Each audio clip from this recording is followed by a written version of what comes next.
Bonjour Paul, comment allez-vous? Très bien vous-même.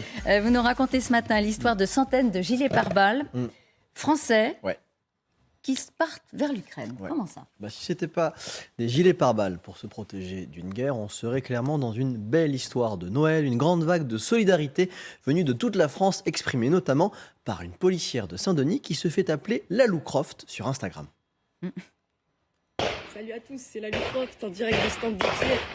À toutes les PM de France, si vous avez des GPB qui dorment dans les placards et que vous n'utilisez plus, vous pouvez les contacter et leur donner, parce qu'ils s'occupent de les ramener jusqu'en Ukraine. Voilà, merci Zakov pour ça. Voilà, peut-être un tout petit peu vous traduire. À tous les PM de France, si vous avez des GPB qui dorment dans les placards, ça veut dire à toutes les polices municipales de l'Hexagone. Si vous avez des gilets pare-balles qui dorment dans les placards, ça veut dire qu'ils sont déclassés parce que tous les 5 ans, je l'ai découvert pour ce sujet, les polices municipales doivent obligatoirement changer leurs gilets pare-balles. C'est la loi, c'est un décret, et en plus ça coûte cher, environ 500 € pièce, sauf que déjà une dizaine de communes de France ont décidé d'offrir ces gilets aux Ukrainiens. Nancy, Saucé-les-Pins, Pérols, Cassis, Angoulême, Bandol, Colombes, Tourcoing, Manosque. Une initiative qui est partie de Marseille, direction la cité phocéenne, avec Pauline Gardet qui est arrivée au moment de la livraison de ces fameux gilets de 2 villes, Fuveau dans les Bouches-du-Rhône et Biscarrosse dans les Landes. Voilà. Marion, merci pour les gilets alors. Eh ben de rien, c'est gentil. C'est normal. Donc ben voilà, des gilets pare-balles qui étaient destinés à être brûlés et qui ne sauveront pas des vies, alors que bon, ils sont en état tout à fait convenable pour aller protéger des civils et des médecins. Nous avions déjà pas mal de vieux gilets que nous allions jeter. J'en ai parlé à Madame le maire de Fuveau. Elle m'a donné son accord pour que nous, on donne les gilets que nous avions. Et si on peut, à notre petit niveau, prendre ces gilets pour sauver des vies, c'est tout l'intérêt. Tu vois, dans l'idée, ce qu'on va faire, Marion, du coup, on va enlever les insignes relatifs à la police municipale.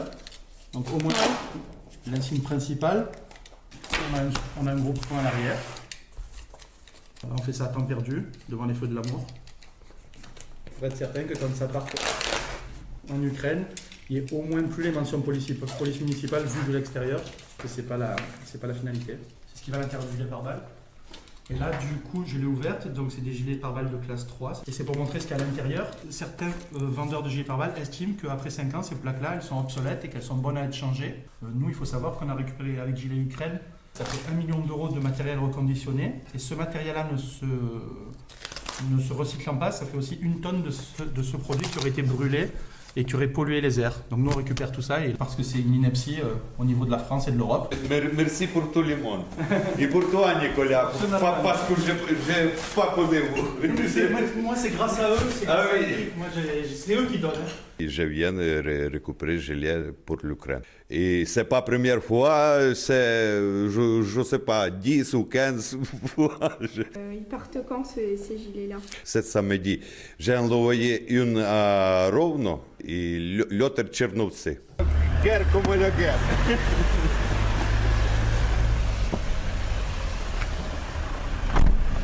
Merci beaucoup.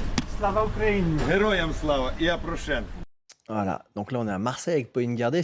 Voici maintenant les images de ces gilets pare-balles en Ukraine, dont par exemple ici le 13 novembre dernier, cette voiture pleine à craquer de 9 cartons venant de Moissy-Cramayel de Clé-Souilly, 50 gilets pare-balles français livrés à l'hôpital de Toretsk, à quelques bornes de la ligne de front, dans le Donbass. Le conducteur se prénomme Alex, c'était, on va le voir, son 15e aller-retour pour offrir, on va voir une photo, ce gilet français à cette dame.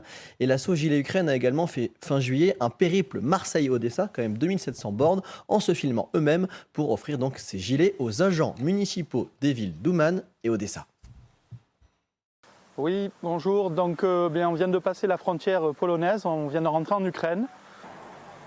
On a donc un convoi humanitaire qui est conduit par Alexandre, donc sur Varsovie.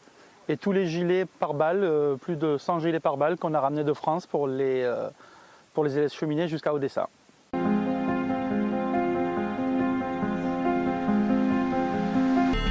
Oh, it's an honor, thank you. During missile strikes, Russia or Syria, our municipal service work in the place. That is the first reason why we need these measures, and the second is that we assist those cities which are under strikes. Et l'histoire ne s'arrête pas là, puisque fin novembre, l'entrepreneur de Marseille, Nicolas Rusturici, est au Salon des maires et ils saisissent une occasion qui passe sous leur nez. Bonjour, alors qu'est-ce que c'est votre entreprise? Alors c'est une association pour l'Ukraine. Tenez, je vous donne un petit... Voilà, on récupère des gilets pare-balles et on les envoie en Ukraine pour aider les civils. Voilà. Excellent. Mais dans ces cas-là, venez, on va vous donner la visibilité le 13 décembre. On fait la conférence pour la résilience ukrainienne. Emmanuel Macron les invite. Résultat, l'association Gilets pour l'Ukraine se retrouve mardi dernier, la semaine dernière, à Paris, au sommet sur l'Ukraine, au sommet avec Olena Zelenska. Le Marseillais est ici, on le retrouve posé avec le pins de son association, entre le Premier ministre ukrainien à sa gauche et la ministre des Affaires étrangères française, Catherine Colonna, à sa droite. Interview débrief.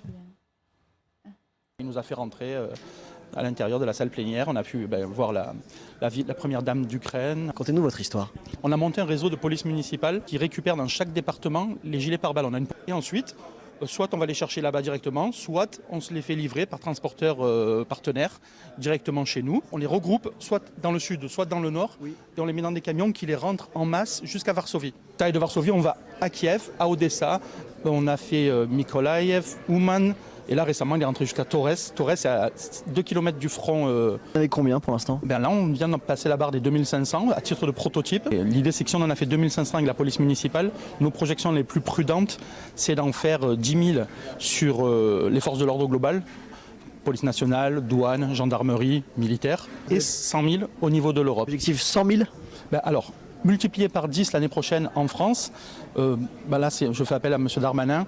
Le message est passé au ministre de l'Intérieur pour nationaliser cette mesure.